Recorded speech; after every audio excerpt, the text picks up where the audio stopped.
Magandang araw po sa ating lahat. Narito ang update sa ating ulat panahon ngayong araw. Patuloy pa rin nating binabantayan ang potensyal na sama ng panahon o bagyo na posibleng pumasok sa loob ng PAR sa mga susunod na linggo. At antabayanan lamang po dahil ating itong aalamin.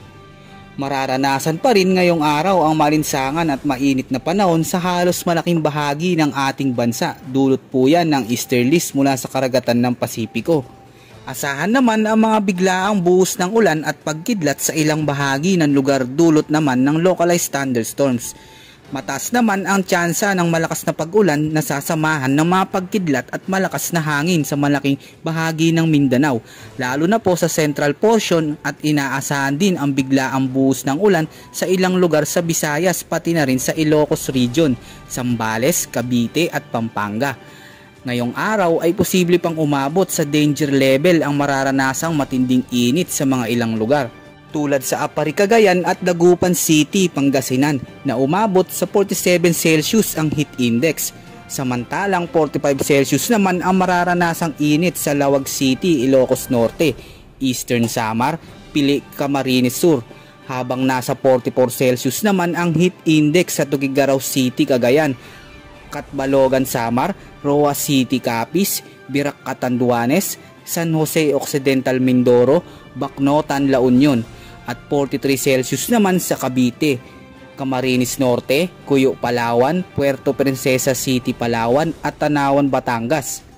Inaasahan nga sa mga susunod na araw hanggang kalagitnaan pa ng Mayo mararanasan ng bansa ang matinding init ng panahon at posible pang madagdagan ang mga lugar na nasa ilalim ng danger level ng heat index dahil sa epekto pa rin ng matinding El Nino sa bansa.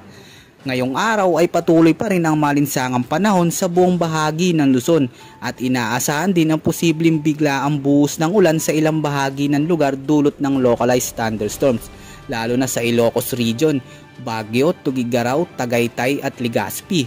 Mataas din ang tsansa ng posibleng pag-ulan at may kasamang pagkidlat pagsapit ng gabi sa Palawan, Tacloban, Iloilo at Cebu. Magiging maulap naman ang kalangitan na may kasamang pagkidlat sa Lanao Provinces at mataas na tsansa ng pag-ulan sa Bukidnon at Socsargen. Ang mga biglaang buhos ng pag-ulan na ito ay epekto pa rin ng localized thunderstorms. At patuloy nga nating minomonitor ang development ng isang potensyal na sama ng panahon o bagyo na posibleng pumasok sa mga susunod na linggo.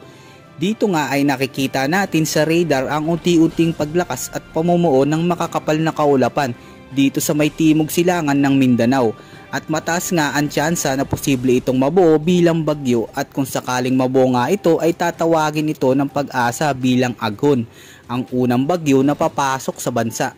Ayon nga sa track ng radar ay posible itong lumapit sa malaking bahagi ng silangang Mindanao at Luzon sa susunod na Lunes, at posible naman na magkaroon ito ng mas malakas at mabilis na intensification dulot ng malakas na hangin at malakas na pag-ulan mula sa karagatang Pasipiko. Base sa pinapakita ng radar ay mapapansin natin ang mabilisang paglakas nito sa pagitan ng darating na Martes, Miyerkules at Huwebes. Mula sa low pressure area ay posibleng umabot ito sa severe tropical storm or typhoon category. Ngunit inaasahan din na posible pang magbago ang final track ng sama ng panahon o bagyo dahil sa marami pang pwedeng makaapekto dito, at kung ito ba ay aabot sa severe typhoon at kung saan ito posibleng maglandfall sa bansa. Yan ang ulat panahon sa araw na ito, at upang maging alerto at tanda sa anumang panahon, lalo na sa mga papasok na bagyo, ay manatiling nakatutok sa lahat ng update na ating i-upload. Maging alerto at tanda sa anumang panahon.